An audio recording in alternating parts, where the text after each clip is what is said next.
Jean, thank you for joining us on the Spirit Farm podcast. You're welcome, Caleb. It is a pleasure to have you here on the green chairs. I like the green chairs. Comfy. They are comfy.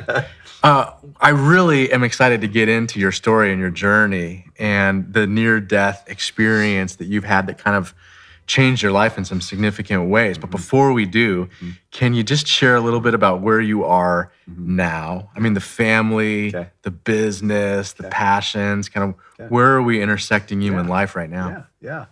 I live in Gilbert, Arizona, which I used to make fun of. We're called Gilbillies, people that live in Gilbert. And I really love Gilbert. What do you love about Gilbert? And then why did people make fun of it? Well, it used to be a farming town.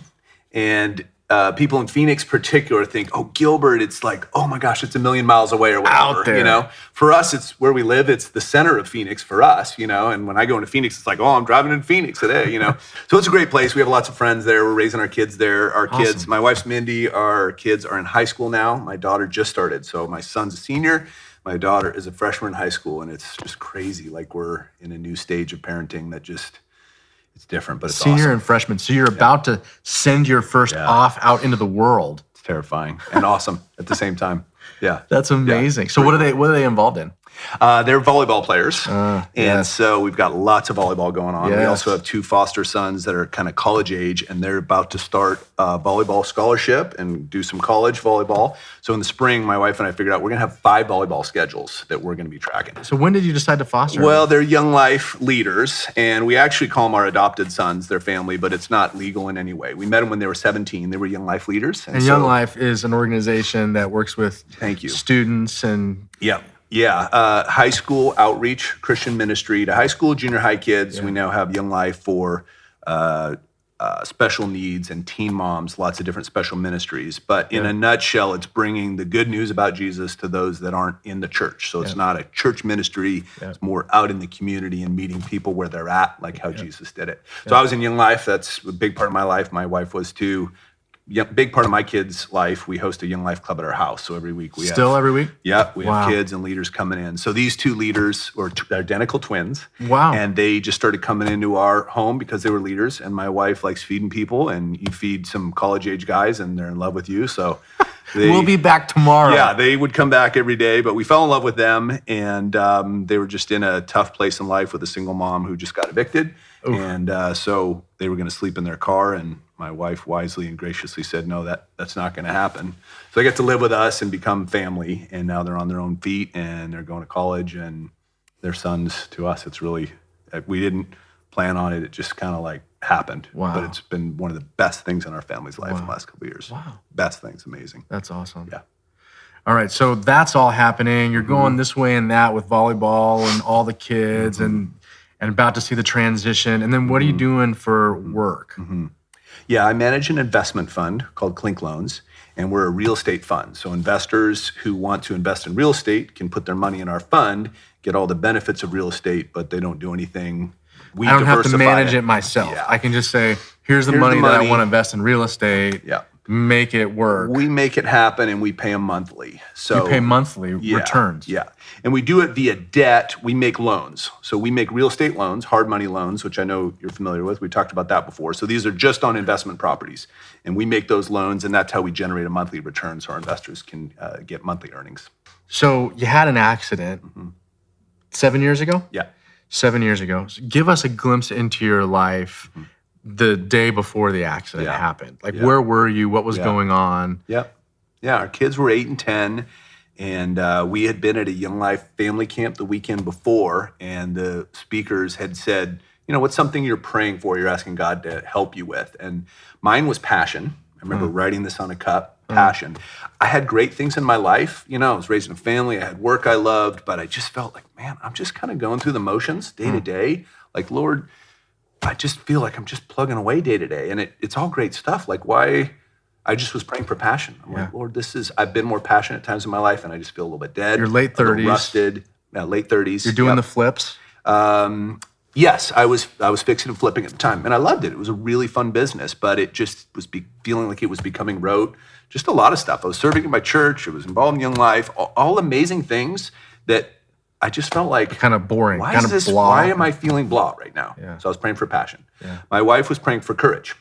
What she wrote on her was, Lord, she would say if she was here, I feel like blocked by fear at times, and I'm praying for courage. She would now tell people, be careful what you pray for, because the way God answers that prayer may not be a very pleasant experience. But interestingly enough, kind of to your question, that was the thing. This accident was the thing that for both of us gave me a life-changing passion, renewed that, restored it. I think I'm still running on the fuel of that 7 years later. And for her, she'd say, not that she doesn't battle courage, but that she learned a lot about courage and walking in the face of awful and scary things. Yeah. She'd say it changed her. Yeah.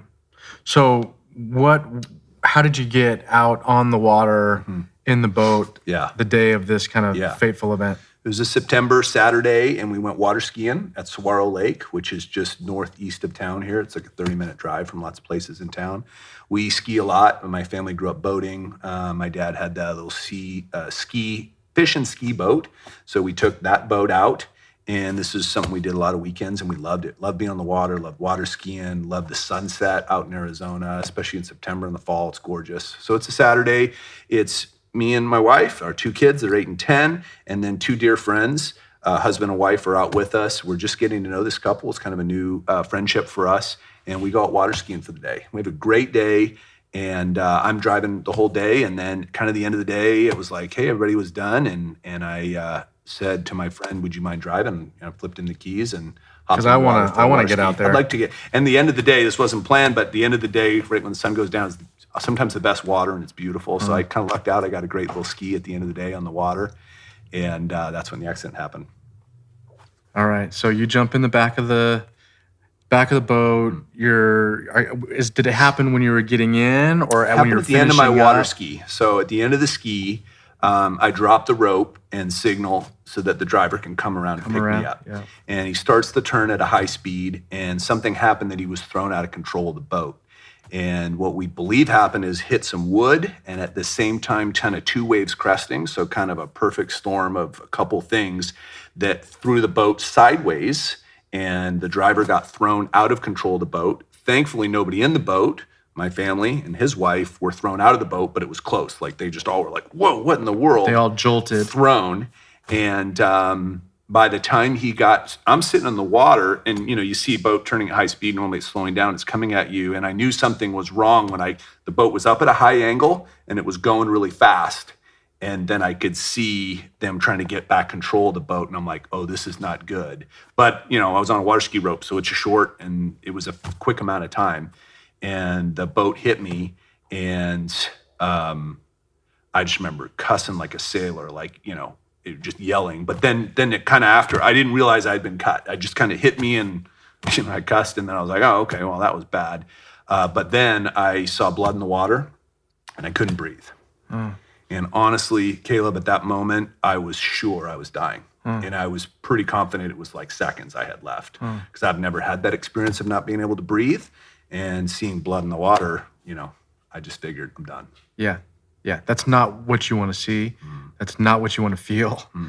And the boat, it's coming fast, it's spinning. Yeah. And so what had happened was that propeller, it got you.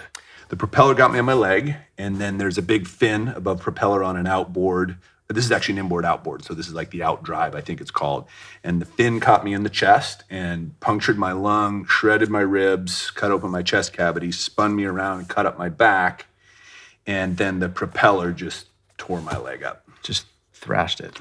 Was it kind of like real just bad. Hanging?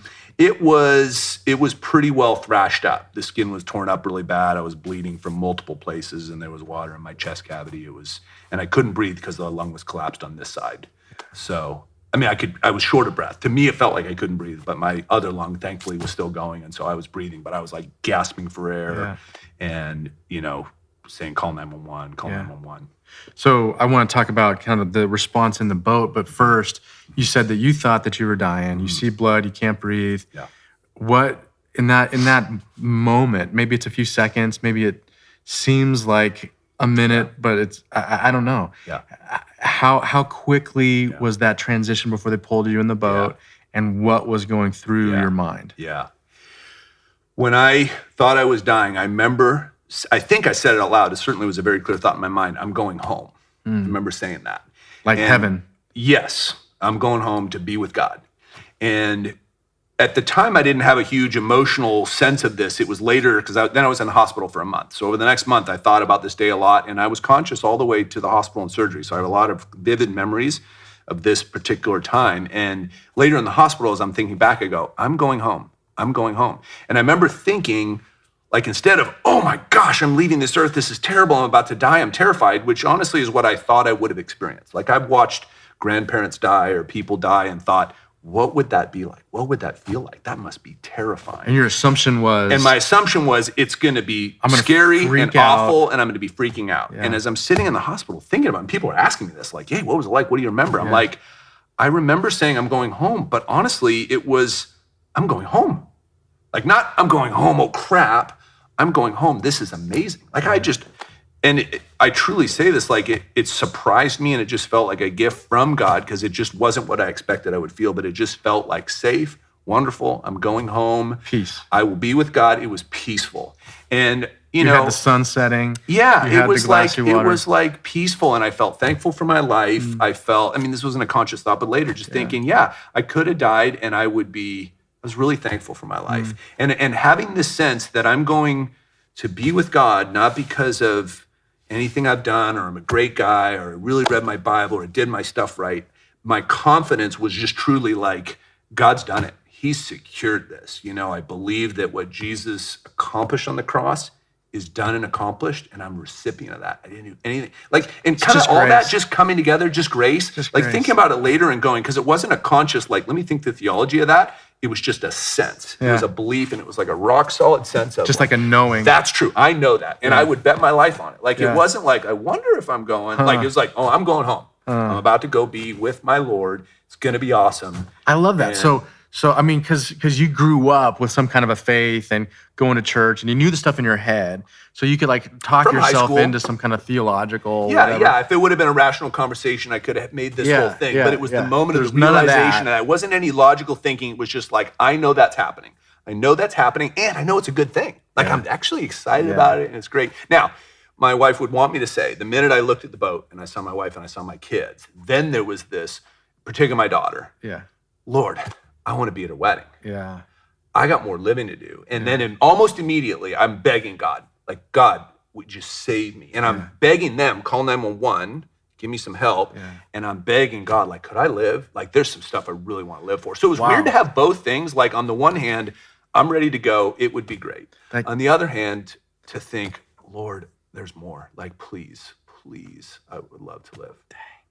You said the daughter thing. That got me. I pictured my little girl, and you're looking up into a boat and seeing her face. I know I thought about that. I remember as I'm praying, I'm like, Lord, I'd like to be at her wedding. I'd like to see my son go to college. I'd like to hunt with him again. I would like to, and it was real palpable. Like, I want to be there so bad, Lord. Would you let that happen? What are they thinking? Like, the looks on their faces as they're seeing their dad in the water in a ring of blood. I mean, got to be one of the worst imaginable. It was pretty bad. Thankfully, my friend's wife covered my daughter's eyes so she didn't see me all torn up. My son had to step up as a man, and because my friend who was driving the boat hauled me in the boat. So they called 911. My son actually got out the phone, and thankfully we were on part of the lake where there was reception. There's another part of the lake where there is no reception, so that would have been delayed.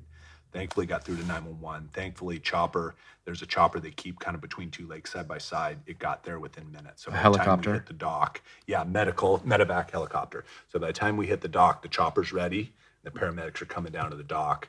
But it was awful. My, Mindy, especially seeing me so torn up, was just really an awful thing. My friend who pulled me in has a photographic memory. And so for him, he was physically holding me together and because I was saying at this point, now I'm in the boat, don't let me bleed out. Don't let me bleed out. I was really terrified I was going to die by blood loss now. And so he was just like, no, I'm not letting that happen. He just is, but he can literally see inside my body and stuff like that. And so very traumatic for him. My son, I'm just so proud. I mean, gosh, he was 10 years old, and he just had to step up in a remarkable way to help get the boat in, dial 911. And then this is one of my just favorite moments. After I get sent away, my son my wife's talking to the sheriff deputies and all that stuff. They're frankly giving her a really hard time. I mean, they assumed alcohol was involved in the accident, and it wasn't. So they're just they have to be suspicious, I'm sure, with boat accidents and stuff like that. So anyways, my son takes my daughter, she's 8 at the time, pulls her aside. And what he says to her is, Abby, and this is as the chopper's flying away, he goes, Abby, whatever happens, God's good. He loves us. And I'm getting told this the next day in the hospital, and I'm just overwhelmed in this. And the context of that is I had 2 friends that had cancer the previous couple years. And David, my sweet son, is praying with me for these 2 friends. Let's pray, let's pray, let's pray. And they both died. And I remember the 2 different moments. It was 2 of the worst moments in my life, having to go to my son and say, son, thank you so much for praying for my friend Jeff. But he died today. And I remember the first time I had to tell him that about Jeff. He says, Dad, it's okay. God's good. He's got this. And I remember thinking, son, that's what I'm trying to tell you. And there's a little bit of my brain that believes it, but my heart doesn't believe that right now. I'm pissed. I'm really angry. I'm really disappointed. I'm disappointed in God. I'm angry at God. Like, God, my son, this was an opportunity to, But he had a childlike faith. He had a sense God was good. And I actually think God used those 2 horrible losses to help shape both me and him for that moment to go, no, that's really true. And knowing that what I think David knew in that time was, even if my dad dies, God's still good. My dad might be the last time I saw him. And I asked him later, a couple years later, like, tell me more about that. And he goes, that was the first moment I really had to trust God in a new way, Dad, because I kind of thought you were probably going to be dead too. I thought maybe that was the last time I had seen you. And so that's a real moment to kind of have to, For a 10-year-old. For a 10-year-old, yeah. So I'm really thankful for that. It's a sweet memory. And some friends took our kids that night while I was in surgery and took them to McDonald's, and we're just counseling them and loving them, and heard some of the story, and were able to tell me that the next morning. So that's my, because I'm thinking, oh, that must have been awful for the kids. And they go, yeah, it was a rough night, but here's some good news that came out of that. But also, turns out your kids are saints. So let me tell you what they said.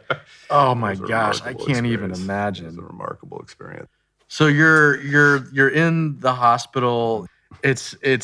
Well, I mean, we're talking like it's bad a mess. situation. It's a mess. The first surgery is pulling rib fragments out of my body and trying to repair my lung and just kind of putting me back together. Thankfully, they were able to come and tell my wife, hey, the surgery was good. His heart is beating fine. Like, he's stable for now. So that was great. But then they kept warning, and I didn't really get this at the time, like, he's had lake water all through his chest cavity, so secondary infection could kill him. And later, when I finally got discharged, they just said, usually people don't leave. When you get cut up like that in a lake, you just normally don't leave the hospital, because the infection, where that water is all through your body and the number of organs and stuff, it's a real battle. So they were just pumping me full of antibiotics. I was in the hospital for a month. I just got really weak. Had to do multiple surgeries on the lung, try and reflate that. Where I got the infection was in my leg. So the propeller had cut up my quad muscle pretty bad.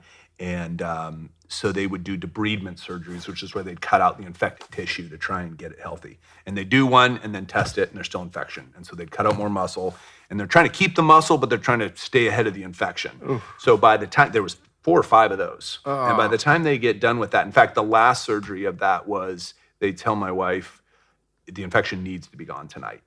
And thankfully, the team knew her well enough to not tell her everything that they meant by that. But what they meant is, we're going to amputate his leg if it's not, because now the infection's against my femoral artery, which is a key one. Yeah. And if we can't let the infection get in there, because if it does, it gets to your heart and you're dead. So they had prepared an amputation crew and had the equipment and stuff. And the surgeon told me later, he's like, I figured what would happen is I'd have to come back out and tell her, we got to amputate his leg to save his life. And, but I was healed of that, and I believe I was healed overall in ordinary and medical ways, but I think I had a God moment, like a supernatural touch that night that I very distinct memory I have. And so the infection was gone. Were you, so just a little bit more on that. Yeah. I know that that's mysterious, and none of us know anything about, except people have these experiences that they just can't deny. Yeah, I can't deny it. Right. So were you like asleep and you just felt God like was doing something, or were you awake and you sensed something? It was right before surgery. So I'm in the pre-op area, and there's a bunch of nurses around me, and we'd become friends with them. This is surgery 7 or something like that. So we're buds with the nurses, and we're laughing. And my wife Mindy's there and my aunt from Canada, and they're the two friends that are with me. And I'm tired. I'm really exhausted of surgeries. I can't eat and drink a lot in between, so I'm just feeling really weak. And I just heard him say that the infection needs to be gone. And Mindy or my aunt said, let's just pray right now. And they're literally holding hands and praying in front of the hospital bed that they're about to roll me in. And I have my eyes closed, and they're praying. And they had also texted some friends, this is big, please pray. And so I know a lot of other people were praying. I think it was kind of through that, the prayers of just friends and saints, that God chose to heal me in this particular way. My eyes are closed, and as they're praying for the infection to be gone, I feel a sweeping motion on my leg like this. And I figured someone's doing some pre-op and like sweeping it. And so I open my eyes and I look down and I still feel this sensation. And then I said out loud, like, who's touching me? Who's sweeping on my leg? And they go, nobody. What are you talking about? And I go, I feel this sweeping. And I had kind of a sense at that moment, God is saying, I got the infection. It's sweeping. I'm taking it away. And I told them that. They said, what did you mean by who's touching you? And I described the feeling. And I said, it feels like God's saying I'm taking that away. I've never had an experience like this. I haven't since. It's not really kind of how but it was as real as I can ever believe. Yeah. And then after surgery, the surgeon's so excited. He's like, hey, the infection's gone. This is amazing. And I go, yeah, I know. And he's like, no, you don't get it. The infection's gone. And I'm like, yeah, I know. And it was kind of frustrating to him. He's like, well, and I was trying to explain, well, I knew before the surgery. He's like, how could you know before the surgery? And it's kind of an awkward conversation. But I was like, yeah, I knew it was gone. I had the sense. Just trust me. So God was really kind. And so I have my leg, and I can play tennis and pickleball and hike. I think God spared my leg. I mean, I don't. He spared my life, certainly in a grand way, but he also even spared my leg, which I'm really grateful for, because I love being outside. I love doing some of those outdoor activities. And so, what an incredible story. Okay, so that's the 7th or 8th or whatever surgery. The infection's gone. You get to keep your leg. Yeah. Is this the point where everyone starts like is there an attitude shift where everyone starts to be encouraged and hopeful? No, it's still pretty bad right now. Okay. Because now I have no quad muscle. They've debrided it 5 times. So the good news is the infection's gone and we don't have to amputate your leg, but there's no quad muscle. So I can't walk on my leg. There's no quad left. So the doctor says, they bring in the specialist guy and he goes, we want to transplant a muscle. It's like, what? You want to do what? And they gave Mindy 3 options of places they could take muscle from my body and graft it into my leg to rebuild my leg. Couldn't transplant Bo Jackson's quad or give me Michael Jordan's. That'd be awesome. Can I get his? As long as we're taking quad from somewhere else. They didn't give any other person's option. Maybe I would have called you up and like, Caleb, can you spare a quad? No, they said, here's the 3 options. Well, the one she chose is from my back. So they took my lat muscle, which runs kind of from the shoulder almost down to like the hip. And they cut the whole thing out. So I have a scar that runs from my shoulder all the way to my hip, and they cut it open, and they literally harvested the entire muscle. Come on. They took it out. I know. I didn't even know this was a thing. And then they grafted it. So then they did this really long surgery where they take that muscle and they graft it in my leg. They graft the muscle fibers, the nerves, the vascular system around it. They graft it all to make my leg work.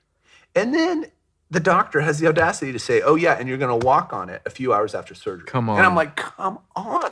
Isn't that something? On. That's what they do. That's what they do. They want you, they do the surgery, and it's like immediately stand up and let's see if this thing fails or works. And I remember asking, are you going to shock it with a car battery? Or how do you jump this thing? How do you tell it to work like a leg muscle? Because it's a back muscle. Am I the $6 million man now? Yeah. And actually audio recorded this because I was in such a drug stupor. I was like, I wanted to record some stuff. But I had this conversation with the doctor where I go, well, how's that work? How's that going to work as my leg muscle? And he goes, well, he gives technical explanation number 1. This is going to do this, that, the other. And I'm like, yeah, but come on, seriously, how's that going to work? So he takes it down a notch and goes, well, the fire, the muscle, the brain, that does it again. And I'm like, yeah, but how does that work? I was like a toddler, but why, but how? I kept drilling down. And it was awesome. He had the humility to eventually say, I don't know. I'm like, and he had the humility to say, this is like top plastic surgeon for muscle grafts in Arizona. He had the humility to go, I don't know. I am like a mechanic who knows how to hook that part up in your body, but I honestly can't answer that kind of level. Yeah. And it was a worshipful moment for me because it was like, God, not only have you made our body that these muscles even do that in the first place, but you've even made it so you could take a muscle from here and it would somehow connect and re-get life and get blood flow through it and it would work and I'll be able to run again or play tennis or Pickleball? I'll never be able to do another pull-up. Yeah, but yeah. My speedo modeling days are done, and I won't be a professional rock climber. He actually told me that. He's like, well, you won't be an Olympic swimmer, and you won't be a professional rock climber. I'm like, well, I'm neither of those already, so we'll be fine. It's amazing. So my leg work's awesome because he grafted it in. Unbelievable. Isn't that wild?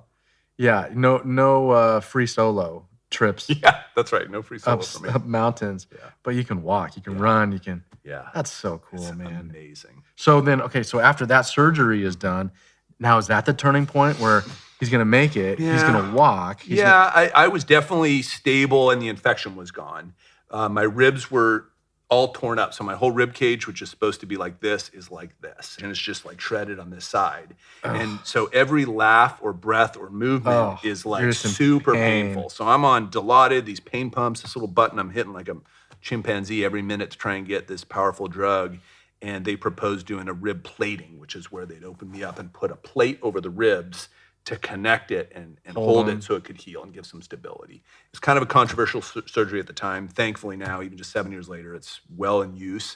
And I've been part of a follow-up study on it that has confirmed this is an awesome surgery. Do they take the plates out later? No, they leave them on there. They're still in there. Yep, they're still there. Scars just kind of build over it. And the plates don't do anything after the ribs have connected. Their only purpose is like a cast is just immobilize it and hold the bones together so that they can regrow. Bro. But they just leave them in there. Maybe Titanium. they would also protect you from a gunshot down the road. Like if you, That'd be a cool movie, right? right? You're just now all of a sudden it's like, I don't want have to try that though. I don't want to be the one to test that. I don't know. You've already defied death once. Let's not test it again. Uh-uh. Yeah. So, but thankfully after that was the last surgery. And then I was able to be discharged, wheelchair and recovery, a year of physical therapy, a year of heavy opioids, meds, which sucked. I mean, they were awesome, but then they were also really tough to get off. And that was a tough part of the journey.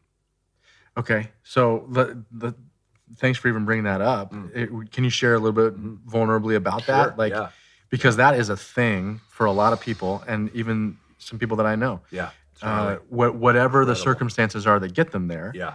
It might not be alcoholism, it might not be whatever, but the prescription meds hooked them. Yeah. And so you have just defied all the odds and survived something that even in your own heart you didn't think you were going to survive at first.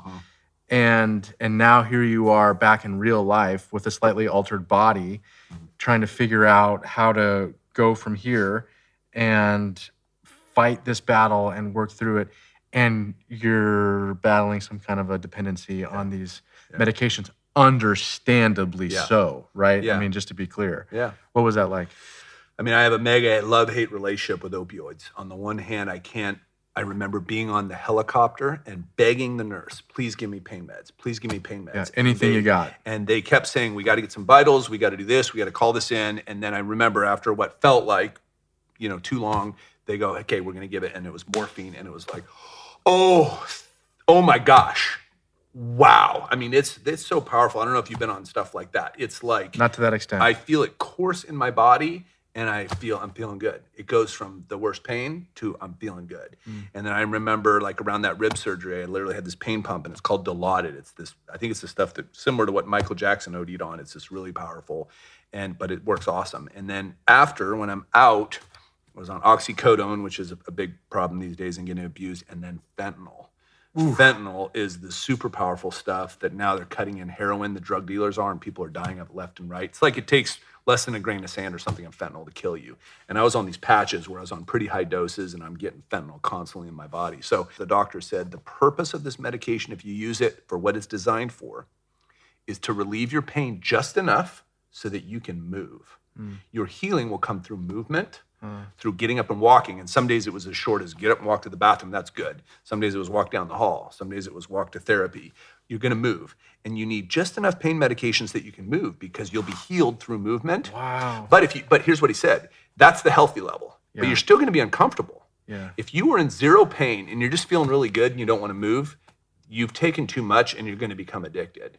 So he said, what you have to do is take just enough to dull the pain that you can deal with it and you can move. Yeah. You should still be uncomfortable. And I'll just always forget that. He's like, it's not a precise, line, but that's how you'll know what the healthy way to use this is. And if you want to avoid getting addicted, that's what you have to do. Dude, And I feel like that's a universal truth right there. It's like people in any variety of places in life, you could apply that. you can apply that. Yeah, right. Like give me enough help, give me enough of that, give me enough support, just that I can get up, Yeah. just that I can move, Yeah. just that I can break Yeah. through. Yeah. But it's the healing that happens Yeah. as I'm moving forward. And so many people wait until they feel better to move. You can't. Yeah. You have to Yeah. move. Yeah. You have to get yourself up and Totally. And so part of it was they had to fix other stuff in my body to get my pain tolerance up. Yeah. And then there was supplements and injections and things they did to kind of help. And then they transitioned me to other medicines that would help give some pain relief, which I did need, but not be on opioids. it's And then- always a holistic approach. It was, It's never Yeah. just Yeah. a silver bullet. Yeah. It's always Yeah. you're a whole Yeah. person. Yeah. Honest is like the emotional honesty, the spiritual component, the relational dependence, Yeah. right? Yeah. And then there's the physical. Yeah. There's the medicine. Thanks for saying that. 'cause holistic, totally. I Yeah. mean, the spiritual support I had, the accountability, working was good. I needed to get working again. I didn't work for a few months. I needed to have a purpose, something I'm putting myself to and get up. Physical therapy helped. I mean, all the holistic thing is totally huge. Yeah. It was a team effort. I had a neighbor who had been addicted to all kinds of stuff and was in all kinds of 12-step, and he was incredibly helpful to me, sharing his journey and coaching me through that and helping me and supporting me in that. There was a ton of things in that are just amazing. It was really difficult. And unfortunately, thankfully I'm off opioids. I'm not, and it's not even really a temptation to me. Although if I tell you what, if I was in an accident or surgery again, I'd probably say, can we try non-opioid stuff for a while? Because I just don't want to have to deal with that again. Again, not that they're good. For certain things, they're good. Yeah. But it's made my struggle with alcohol worse. I think something has chemically happened in me that it makes that much more of a temptation. And that feeling of really feeling good, which I had with opioids, is just that's a powerful temptation. So there's still some lingering challenge I have. So you have to pay attention to that because it's Big time. it's this physical pull. Something's toward- changed for me. Yeah. Before that accident, it was pretty easy for me to be Non-issue. moderate with alcohol, no Yeah. big deal. But something changed after that, and Yeah. I think it's related to that. Yeah, I'm sure.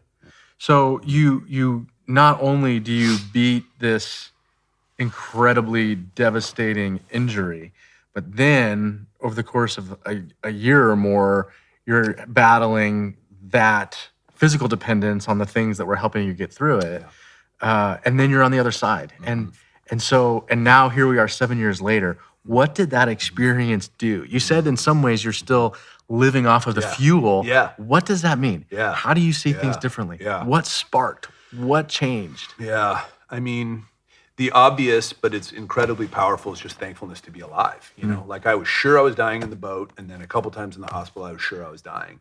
So when you're convinced you're dying, and then you're not, and you have more life, back to thinking about my daughter and her wedding, like, Lord willing, I have a shot to be in her wedding. Like that is amazing. Before the accident, I would have said, I don't think I would have said or been able to appreciate how amazing is that, but now I'm like, oh, it's amazing. Yeah, It's yeah. amazing. So gratefulness to be alive. Dude, even 7 years later, you still tear up thinking about that. Absolutely. I've cried twice already, but you're still It's amazing. feeling that. It feels really present to me today, and it feels like a gift. Even though the whole thing was a horrible thing on some level, it feels like a gift. When I'm being dumb and petty and getting off on my first world problems and consumed with that, I can get back to a place so quickly of going, no, I'm thankful to be alive. I'm thankful to have a leg. I'm thankful to breathe. I have 2 lungs that kind of work okay, I got some scars, but no big deal. They're kind of, they're fine. How did the experience change the way you approached work? Did it shift your view of what you would do vocationally and how you would approach it, or who you wanted to work with, or who you never wanted to work with, or anything like that? Yeah. It got me into private money lending, the thing I'm in, and part of that was because it was a goal I'd had years ago. I thought I'd like to do that someday. And you're like, why wait? Let's just get after That it. was part of it. Why wait? It was kind of just the main thing was just purely practical. I was on opioids and I couldn't drive. So the fix and flip business I was doing, I literally couldn't drive. So now I got to ask my wife to drive me, and Uber, I think, wasn't even really rolling around then. So it's be like expensive taxi or whatever. So part of it was, how can I do the things that I know how to do, but how can I do it with a laptop? And my energy might only be an hour and then a nap and then another hour. And so I got to kind of break it in little pieces. So it kind of started with that. It was something I could do more remotely. So I got to start with a blank slate, which was kind of interesting and another little gift. Like literally, I had to kind of wrap up a couple projects, in the hospital or whatever, but I just kind of shut down everything I was doing and I got to start with a blank slate. Now I'm self-employed, so I kind of had the freedom to do that. Now everybody does. But I literally got to start and rebuild. And, so I didn't work at all for like a couple months and then work a bit at a time. And I got to kind of rebuild it. And as I put things back in my life, it was cool because it was like, well, do I want to put that back in my life? Right. Maybe not. Maybe I'll wait on that one. This one I got to put in my life, or this one I really want to put, but let me hold off on the other ones. It was really a neat experience. I'm thankful to get to kind of rebuild it the way I wanted. Interestingly enough, it was a lot of the same stuff I put back in. There was definitely some tweaks on work. It was a little more mobile. It was more focused on this niche of private lending. But I did have that passion. So back to that prayer that I was praying for, I had a whole new passion in it. So it was like, I ended up putting a lot of the same stuff back in, but I had kind of a fresh start on it. I had a fresh perspective on it. I had a new gratefulness for it. Where did that passion come from? Can you pinpoint it? I mean, I'm sure it's connected to the gratitude, but if you could say, because it's still fuel for you in some way. For people that, I wrote a book a long time ago called My Near-Death Experiment, and the idea was how do I have meaningful life change without having to have the injury or the tragedy. Right. And so if people are watching and listening and they're thinking, all right, I want to cultivate passion in my life without the accident. Well, what they should do is go get in a lake and have somebody drive No, don't do that. That's a good question, Caleb. What you think of, I think, has a big effect, right? So like if you're focused on the problem, you're frustrated with what you want to be different. If you're grateful for the thing that is there, that's a huge difference. Something I heard you mention on your This Is 40 podcast is the idea of when something bad happens, how you respond to it. You can't change that bad thing's happened or that you're frustrated with this thing you want to be different. You can't change that. You can change your attitude and kind of internal relationship to that. And a godly woman who's really influenced me in this, her name's Mary, and she's on a prayer team I'm on. And she, just listening to her pray and praying with her, when things are bad or we're praying for something to be different, she'll say, Lord, please let this thing happen. Like let our friend be healed from cancer. But Lord, if you aren't going to do that, help us bend our knees to that. And help us see what good you are going to do out of it. Like, give us eyes to see that. We want to see that, Lord. Because we know you are. That's the faith part. But we need to see it. And we need your help to believe it and see it. And so it's looking at the thing that isn't the way you want it to be in a new way. And it's trusting God with it and believing he can do something good out of that and asking that question. And sometimes it's as simple as, Lord, help me to do that. Because I don't feel that right now. I don't believe that this is good. In the hard parts of my opioid stuff, I just remember going, this is terrible. God, take this away from me. I don't want this. And this is probably the area I did this the least, but a different way to approach that would be, okay, Lord, what do you want me to learn out of this? What are you going to do good that's out of this? How can I ask for help in this? How can I learn something from this to give my kids? How can I be transformed? Maybe it's the compassion I'm getting for people who are addicted and struggling with that. And maybe I can do something out of that would be really good. Just looking at it differently, asking God for help. Love it. Jean, okay, so we're wrapping up. You gave us the glimpses into living in the moment, into being grateful, appreciating the life that you have, the leg, all those kind of things.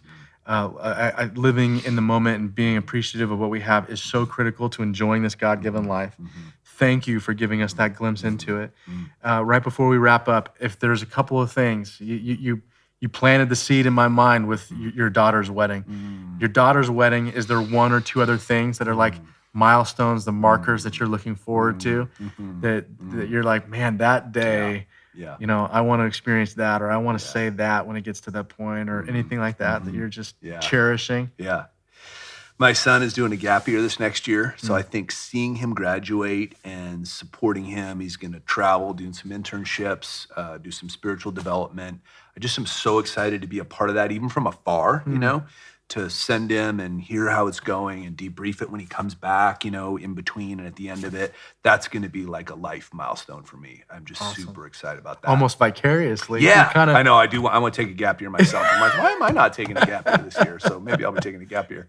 Blank slate. Yeah.